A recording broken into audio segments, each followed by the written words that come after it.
It's great. It's good to be here. Like you said, I'm from Detroit, so it's just good to not be there. It's rough. I don't know if you guys heard about it. It's a huge culture shock moving from Detroit to Cali. Live out here now. There's a lot of stuff I didn't know about before, like avocados. I saw avocado. First time I saw avocado, I freaked out. Yeah, I was like, what the fuck happened to that pear? Why is that pear wearing a leather jacket? I don't understand.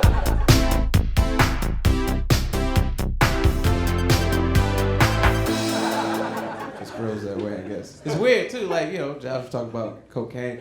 The other day, one of my friends offered me cocaine that he found on the ground. In front of me. I watched him find it. We were walking, and he's like, is that cocaine? He picked it up. It is cocaine.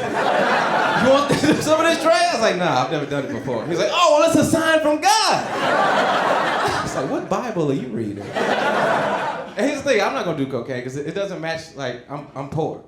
It doesn't match the activities I do. You do cocaine, you go out and spend money. It doesn't matter. What do I look like doing a line of coke and going shopping at Ross dressed for less? That just don't happen. Just been in the parking lot, just doing a line of coke. Like, woo! Let's go look for some deals! Just high-fiving strangers and stuff. Wear Hawaiian shirts, bro! It's like, calm down, man. It's weird, man. Like, you know, it's culture. Like, it's a lot of gay people out here. Which is great, you know. And here's the thing, is I got a lot of homophobic people in my family, you know. So when my cousin found out I was living out here, hit me up, was like, look, Tré, listen, I heard you living in LA now. Be careful. Watch your back, man. I was like, why? He's like, because there's a lot of gay people out there, man. And they're crafty. Stay vigilant, dog.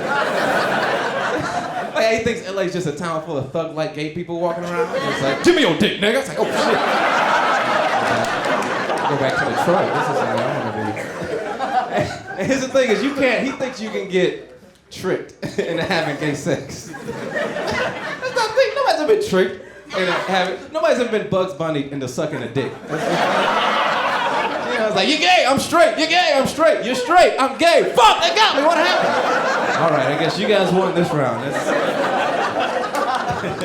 You caught me slipping. I seriously couldn't afford to live in New York anymore. That's what happened. I was living in a studio apartment. I don't know if everybody here knows what a studio apartment is. Basically, it's where you live in one room and you pretend like that's fucking okay. Just live in a room. My friend came over, he's like, dude, you should put up a big mirror on the wall. It'd make it look way bigger. So I tried that. I put up a giant mirror on the wall, and then it looked like there were two guys living in shitty apartments right next to each other. Two failures in matching outfits. It's like, oh my God, that guy's trying to hang himself too. We would get all the laws first in New York, and then they would pass them out to the rest of the country. Like the cell phone driving law, we got that first. If anybody is unfamiliar with that law, basically it states that if you're talking on your cell phone and you're driving and you see a policeman, you have to put your phone down for a second.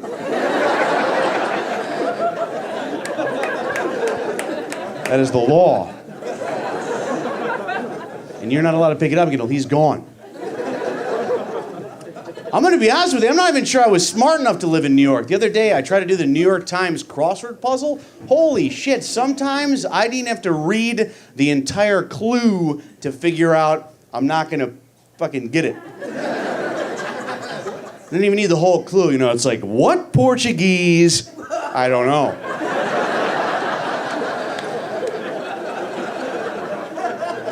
I don't know one Portuguese thing. I'm going to be honest with you, I wouldn't be able to get this one if you let me write the rest of the question. Yeah, man, LA nice. I'm from North Carolina. I moved here 7 months ago, and I went homeless. I sleep in the car. But sleeping in the car in LA is almost like having a studio apartment without Wi-Fi. Yeah, I sleep in the car outside Planet Fitness in Burbank. It's cool though, because I got neighbors. One of them got a Cooper and the other one got a Nissan. It's cool though, but it sucks because the cops always trying to wake me up like the other I was asleep because, hey, you gotta go home. I said, nah, you gotta get the fuck out of my property. This is my community, man. They sleep. They just got off of work. Back up.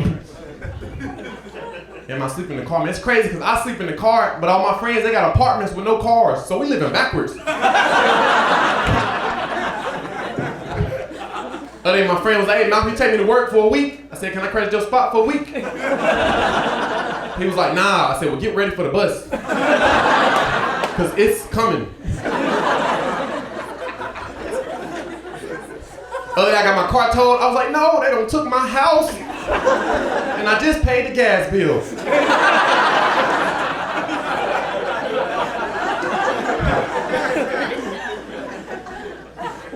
I was hanging out with this chick one day.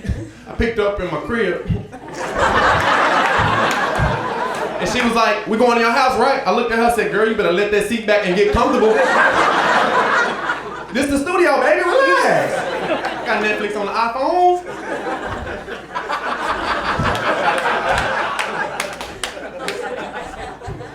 I hooked up with a homeless lady because I'm homeless.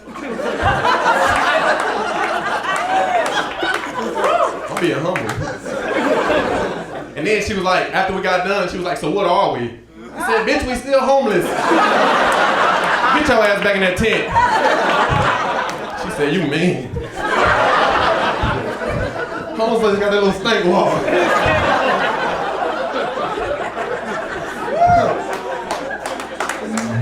In New York City, we ride a lot of trains. I know you guys probably all drive here. Everybody drives?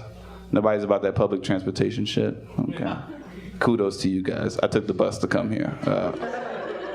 I'm probably gonna take a train at some point.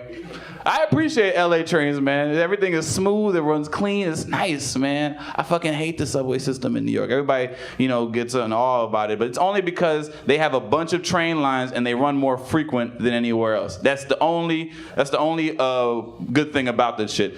It takes me 3 hours to get home every fucking night, people. And I live in New York City, okay? There's people who live in other states that get home before I do. Now, is that fair? No.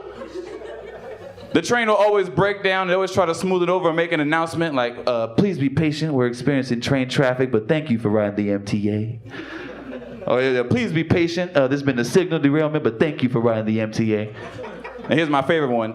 Please be patient. Somebody committed suicide. It's going to take 6 hours to clean all this shit up. But thank you for riding the MTA. Look, I'm not trying to sound insensitive to suicide people, okay? It's a fucked up thing when somebody jumps off a platform, The first few times it happened, I was very distraught. I showed a lot of emotion. I was like, damn, somebody jump off a platform? That's how they want to end their life? That's crazy. What a fucking terrible way to go out, right? The first few suicides. By suicide number 57, I was fed the fuck up and out of tolerance. I'm like, man, this is some bullshit. It's like the third time this week. You gonna kill himself during rush hour? I mean, come on. Why couldn't you do this at 4 a.m. when nobody was out by the train tracks, man? That is selfish and inconsiderate. I'm not trying to suicide shame anybody, okay? Look, YOLO, do your thing, but just go somewhere else where it's more convenient. Because I noticed, man, you get angry. When you get stuck all the time, you start contemplating a bunch of shit. I started blaming myself for things that had nothing to do with why the train got stuck. I was like, man, I know I shouldn't have fucked that fat girl. That's why the train stuck. That's what I get for being a good wingman. That's what I get. For being a good wingman, fucking that fat girl. That's what happened. I'm getting punished right now. Yeah, man. I noticed, I'm usually the type of person, I'll always do nice gestures for folks, I'll help you with your bags, or if there's a mother with kids, I'll help you with the stroller. Sometimes I give them my seat. I started cutting off giving up my seat. You know what? I'm like, fuck everybody. I work hard too. I ain't getting up for nobody anymore. Fuck this. I don't care. I don't care if you were pregnant, all right? I don't care if you were handicapped. I don't care if you were pregnant and handicapped, okay? It don't matter.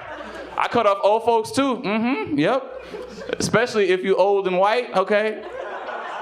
Not that I don't like white people, but just in case you were racist in the 60s and got away with your actions, you gotta suffer now for your... It's what Malcolm would have wanted, people. It's what Malcolm would have wanted. You get on the train thinking like, oh, this nice, wholesome Negro's gonna give up his seat for me. And that's when I pretend like I'm sleeping, do the look away like... I'm gonna make her ankle suffer. So I take it to the man. Just moved out here from San Francisco. It's pretty good. How many people are from California originally, by round of applause? All right, how many people moved here because you're fucking smart? Me. Yes. It's pretty good. Because you have to understand, like, where I'm from in South Mississippi, the way we look at California and Los Angeles, like, it's still the land of dreams to us. Do you understand?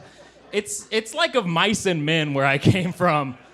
There's like just a bunch of dudes around a fire in the woods, and some guy's like, "Oh, George, tell me about Fox, George, please. Think I could work there one day?" Lenny, you're gonna work there every day. It's crazy, man. I was coming up here. I was so stoked. I was like, man, I'm leaving the South. These hicks don't get my comedy. I'm going out to California. I rented a U-Haul in Houston, Texas, where I was living. I drove it all the way through the desert. It was amazing. I had never seen the desert before. I had like the Five Will Goes West soundtrack on. I'm like, this is the shit. I'm cruising. I took an extra day to go up the one, listening to Joni Mitchell, like, oh, getting my chakras all aligned. And then I pulled in front of my driveway in West Oakland. I was like, I fucked up. God damn. No, what did I do? I couldn't pull in the driveway because I tried to pull the U-Haul and there were two gentlemen in wheelchairs aggressively kicking each other over a carton of milk, which they dropped and nothing came out of. I was like, what is this? And then I go to San Francisco for the first time, and it's just like rich white people shoeless on hills smoking weed. I'm like, is this The Hobbit? What the fuck is this? It's a very Shire-like activities. I live in a nice neighborhood in LA. Too nice. I snuck into a good apartment. I don't know how the fuck I did it. It's crazy. Like my rich people live in my neighborhood. It's over in Los Feliz. It's like white women with $2,000 strollers. And you look over and you're like, oh, a baby. And you're like, that's a corgi. That's weird. That's a dog. A $2,000 stroller. And all the 20-something-year-olds my age, the girls, they're all city witches over there. Do you know what that is? City witches, those like really hip girls with black dresses, and they have like big black floppy hats. And they dress like Stevie Nicks, but they only do cocaine at Coachella because they're responsible. That's how that works. And their boyfriends are just as bad. I tried to dress like them when I first moved out here. I was like, I'll be like a cool like NorCal dude. Like I had painted on pants and suspenders and like a beanie that was a little too small. Like every 20-something-year-old white kid my age in the city looks like they're going on a gay whaling voyage or something. It's insane. Like on the corner with a pour over coffee, like, where's Moby Dick? Just getting mad. I need his oil for my vape pen. Anybody in here dating? Clap it up if you're in a relationship, sexting, texting, you got a boo or bae, somebody sliding in your DMs. It's beautiful. It's beautiful. That's real, that's beautiful. Mm-hmm. Fuck all y'all. Mm-hmm.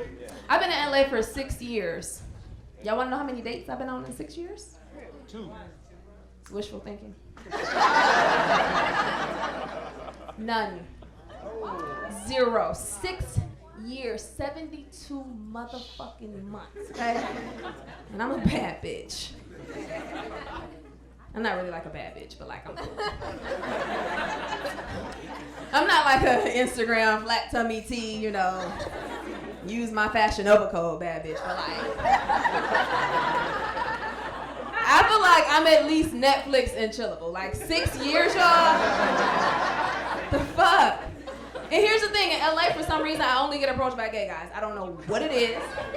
And the first time it happened, I'm not even gonna lie, I was flattered as fuck. I was walking down the street and the dude was like, excuse me? Who the fuck is he? This nigga like other niggas, he went out at me? But after like the 5th or 6th time that shit happened, it started fucking with my soul. Like my self-esteem started going down. I started waxing my little mustache. Gotta be the mustache. Nigga, you can't tell me shit when I got a fresh mustache wax. Don't play. But here's the good thing. Although I don't get approached in LA, when I go home, like I'm popping, nigga. I got 2 degrees, no kids, and a daddy. What?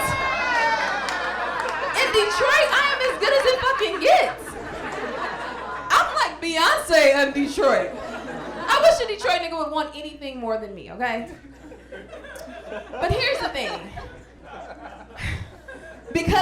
approach in LA, now when I go home, I'm willing to just accept anything.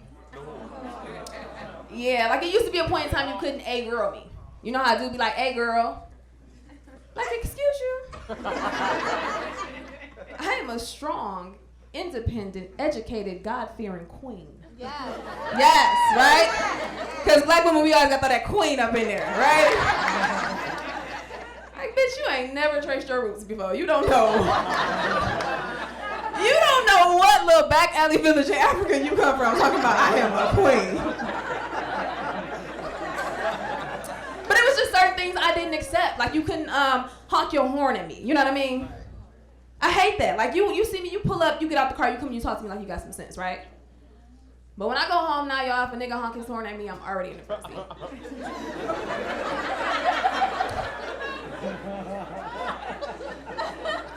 Like, who, me? Boy, you're so stupid. I look up the next day, I'm French braiding his daughter's hair and shit. Man, anybody here, I mean, I know there's plenty, but born and raised in Chicago your whole life? I lived here my whole life. I don't know if you guys have this, but like, I realized recently that like, growing up in Chicago and living here for my whole life has caused me to gradually become numb to the distant sound of human screams. I don't know if anyone else has that. Like, not like a cry for help, I'll respond to that, but it's like a distant, like, or just like, hey, fuck you! I don't even notice those anymore. It's like ambient white background noise. Like a soundscape alarm clock with like a babbling brook. Like, if I'm going to bed at night and my window's open, I don't hear any screams, I'm just like, oh fuck, is the whole city dead? Am I the last one? Why is nobody screaming? I realized like my desensitivity to it over the summer. My cousins are staying at my place. They were in town from Ohio. And my apartment, it's okay, first of all, my apartment is a dumpster. And it's not even on the, like, a garden unit, it's like ground floor. It's like you just walk straight, like the sidewalk's right outside the front window. So we're hanging out drinking beers in my front room, windows were open, some guy walked by and screamed, and I didn't even notice at all. And my cousins from Ohio were like, oh my God, is that man okay? Is everyone okay out there? What happened? I was like, what are you guys talking about? And my one cousin was like, oh my God, this man just screamed right into your window. I was like, okay, cool, check this out. Did any of his spit get into your mouth? No? Then fucking calm down, all right? Nothing happened. Welcome to the city, you fucking dorks.